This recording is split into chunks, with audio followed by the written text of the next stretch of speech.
So the difference between riding a bicycle for the first time and 100th time is the comfortability level. I told you my dream, thought it was funny, but what's funny is the joke on you now, cause I'm ready on my figures. What's going on, my brothers and sisters around the world? You know what time it is. You ready? Cause I'm ready.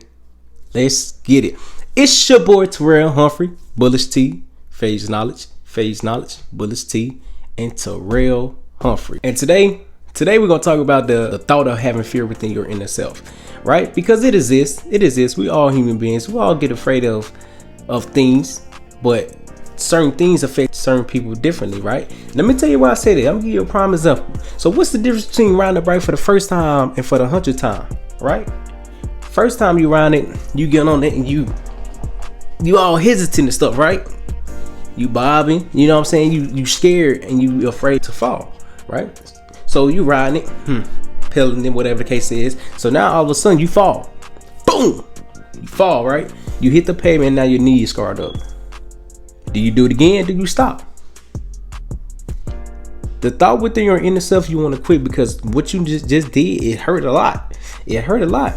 But once you get on that bike again for the second time, now you're getting more comfortable with it. And now you understand basics behind a bicycle, right? So you're riding a bike and you going. The second time you don't fall. Right? The more you do it, the more you tend to become comfortable with what you're doing. The difference between the first time and the 100th time, the 100th time you tend to get more comfortable and more familiar with the bicycle. What you need to do, what you can do, what you don't want to do in order to not hit the pavement. Because for the first time when you start riding and you fail, it hurt. It hurt a lot. But do you quit when you fail at something, or do you keep pushing forward and actually have an understanding of what you're doing?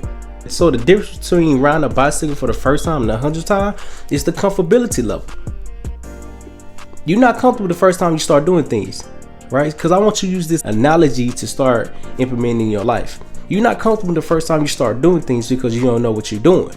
The more you do it, the more repetition you have, the more you tend to become comfortable with what you're doing. And it's not going to happen overnight. It's going to take repetition, persistency, and determination. If you really want to get good at what you're doing, you're going to take the time to actually perfect what you're doing. It's going to take time, but you have to be willing to put that time in order to go from 1 to 100 to be comfortable within that time frame. Right? So regardless of what you're doing, regardless of your occupation, regardless of what your passion is, if you've only done it a couple of times, how are you supposed to get comfortable with what you're doing? How are you supposed to progress to the next level if you keep stopping when it gets hard? When it gets hard, that's when you are really put to the test. Why? Because anybody can quit. Anybody can quit what they're doing.